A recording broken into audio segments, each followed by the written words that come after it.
দেখুন, আর মাত্র কয়েকটা দিন পরেই রামনবমী।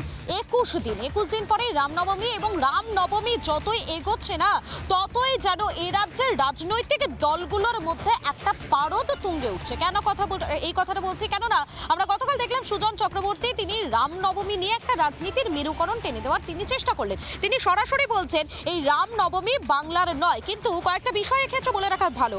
600 বছর আগে কৃত্তিবাস বাংলায় রামায়ণ অনুবাদ করেন।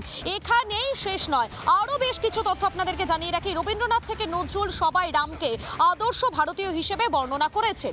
তো সুতরাং এই যে রামনবমী যত এগোচ্ছে, ততই এই যে একটা রাজনীতির মেরুকরণ টেনে নিয়ে আসা, সেটা কিন্তু আমরা এর আগে খুব একটা দেখতে পাইনি, কিন্তু এবারে এটা আরো বেশি বেশি করে দেখা যাচ্ছে। আর এর কারণটা কি? হিন্দুরা যে এককাট্টা হচ্ছে, হিন্দুরা যে সবাই একসঙ্গে হয়ে আওয়াজটা তুলছে, সেটাই কি ভাবাচ্ছে এ রাজ্যের অন্যান্য যে দলগুলো রয়েছে, রাজনৈতিক দলগুলো, তাদেরকে? আমি এই বিষয়টি সরাসরি পৌলমীর কাছে চলে যাবো। পৌলমী, দেখো, আর মাত্র কয়েকদিন পরেই তো রামনবমী, কিন্তু রামনবমী নিয়ে যেভাবে রাজনৈতিক দলগুলো যারা যেভাবে উত্তাপ ওঠানোর চেষ্টা করছে, যেভাবে তারা পারদ চড়ানোর চেষ্টা করছে, তাতে তো একটাই প্রশ্ন মাথায় আসছে, হিন্দুরা এককাট্টা হচ্ছে, সন্ন্যাসীরা এককাট্টা হচ্ছে, আর তার জেরেই কি ভয় পাচ্ছে রাজনৈতিক দলগুলি? একদমই তাই মধুকল্পিতা, তোমার এই কথা সূত্র ধরে আমরা জানি যে রামনবমী আর মাত্র 21 দিন পরে। তবে রামের অস্তিত্ব কি ছিল তা নিয়ে বারবার বিভিন্ন রাজনৈতিক দল প্রশ্ন করেছে, কিন্তু এই প্রশ্নের কি কোনো মানে হয়? আমরা যদি আমাদের হিন্দু যে ধর্মগ্রন্থগুলো রয়েছে বা পুরাণগুলো রয়েছে, সমস্ত শাস্ত্রতেই রামের কথা উল্লেখ রয়েছে, এবং ঠিক 600 বছর আগে কৃত্তিবাস ওঝা তিনি রামায়ণকে বাংলায় অনুবাদ করেছিলেন। অর্থাৎ রামের অস্তিত্ব নিয়ে প্রশ্ন ওঠার কি এখন কোনো জায়গা রয়েছে, নাকি এর পেছনে রাজনীতির গন্ধ রয়েছে? আমরা এই নিয়ে আলোচনা করব। আমাদের সঙ্গে সরাসরি রয়েছেন বিশিষ্ট লেখক রাজা ভট্টাচার্য। তার সঙ্গে কথা বলবো এবং জানার চেষ্টা করব যে এই বিষয়গুলো বারবার কেন উঠে আসছে। আপনাকে স্বাগত জানাবো রিপাবলিক বাংলাতে। রাজাবাবু, যে বিষয়টা আমরা দেখতে পাচ্ছি যে রামনবমী মাত্র 21 দিন পরে, সেখানে সুজন চক্রবর্তী বলছেন যে এটি নাকি বাংলার সঙ্গে কোনো যোগই নেই, অর্থাৎ রামের অস্তিত্ব নিয়ে প্রশ্ন তুলছেন তিনি। তাহলে একটা প্রশ্ন বলুন তো, রামের অস্তিত্ব বা রামের কথা ঠিক কতখানি প্রাচীন? সবার আগে রামের অস্তিত্ব আর প্রাসঙ্গিকতা এই দুটোকে আলাদা করে নেওয়া যায়। আমরা রামের প্রসঙ্গ পেয়েছি একটি বইতে, সেটা এই বইটি সেকালে ধর্মগ্রন্থ হিসেবে আদৌ বিবেচিত হতো কিনা আমার সন্দেহ রয়েছে। এটা একজন মানুষের জীবনী, এবং গোটা বইটার মধ্যে, মানে আমি একেবারে প্রথম বইটির কথা উল্লেখ করছি সরাসরি, অর্থাৎ বাল্মীকির রামায়ণ।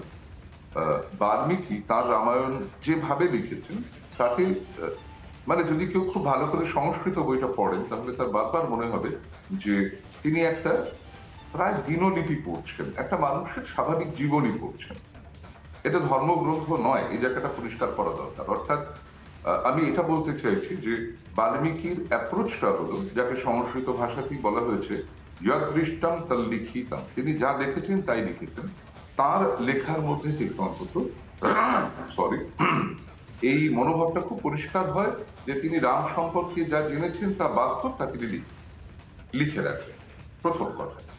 অর্থাৎ রামের অস্তিত্বের তো কোনো পাথরে প্রমাণ দেওয়া সম্ভব নয় এখন, এত আগের কথা। কিন্তু আমাদের মধ্যে স্মৃতি এক আশ্চর্য সত্তা নির্মাণ করে, তাকে রাম অতিশয় বাস্তব একটি ব্যাপার, কোনো দেবতা নন, অত্যন্ত বাস্তব একটা, প্রথম। দ্বিতীয়ত, বাংলার সংস্কৃতি কাকে বলে, এটা ভারী প্রতর্কযোগ্য বিষয়। আমরা যদি এটা ধরে নিই যে যারা বাংলা বলেন তারাই বাঙালি, তাহলে তো বোঝাই যাচ্ছে যে বাংলার আজকের যে অস্মিতা, আজকের যে অস্তিত্ব, তার বয়স বড়জোর 1000 বছর। একদমই তাই, আমরা দেখছি বারবার যে রামের অস্তিত্ব নিয়ে আমাদেরকে আলোচনা করতে হচ্ছে, কিন্তু যখন অযোধ্যার মাটিতে আমরা গেছি বা অযোধ্যার ছবি যখন লাগাতার রিপাবলিক বাংলা তুলে ধরেছিল, সেখানে সীতাকুণ্ড থেকে শুরু করে রামের জন্মস্থান অযোধ্যা, সেই যে মন্দির, দশরথ মহল, কৈকেয়ী ভবন, সবটাই তো রয়েছে। তারপরেও কেন বারবার প্রমাণ দিতে হচ্ছে? আমি এখানে একটু স্পষ্ট করে আপনার থেকে জানার চেষ্টা করব, রামের অস্তিত্ব বাংলার সঙ্গে এটা কি রাজনৈতিক নাকি আধ্যাত্মিক? সম্পূর্ণ আধ্যাত্মিক, এটা আগে বুঝে নেওয়া যায়। সম্পূর্ণ আধ্যাত্মিক। আজকে থেকে 1000 বছর আগে, যেটা আমি একটু আগে বলতে যাচ্ছিলাম, I would like to continue, আজ থেকে 1000 বছর আগে রামচরিত লেখা হয়ে গিয়েছে, যেখানে একদিকে রামের কথা আর একদিকে রামপালের কথা একই সঙ্গে বর্ণনা করা হচ্ছে। কৃত্তিবাস, আচ্ছা একটা কথা বলি, একটা বই যখন একটা ভাষায় অনুদিত হয়ে যায় তখন এটা বোঝা যায় যে তার অনেক আগে থেকেই বইটার একটা চর্চা ওই বাংলা ভাষায় ছিল, বাংলা ভাষায় নয়, বাংলায় ছিল। কৃত্তিবাস সেটাকে অনুবাদ করছেন মাত্র। কাজেই বাংলায় রাম চর্চার বয়স 600 বছর নয়, এই জায়গাটা ভুল করবেন না, আরো অনেক বেশি। তা না হলে 600 বছর আগে অনুবাদটা হতো।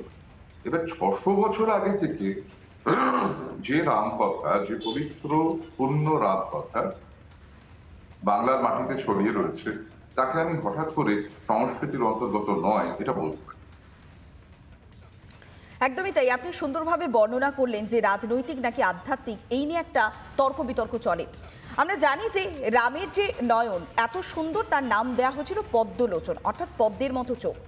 সেই একটা পুরাণের কাহিনীও রয়েছে এবং ইতিহাসও রয়েছে যে দুর্গাপুজোর সময় 108টা পদ্মর জায়গায়, নীলপদ্মর জায়গায় একটি সরিয়ে দেওয়া হয়েছিল।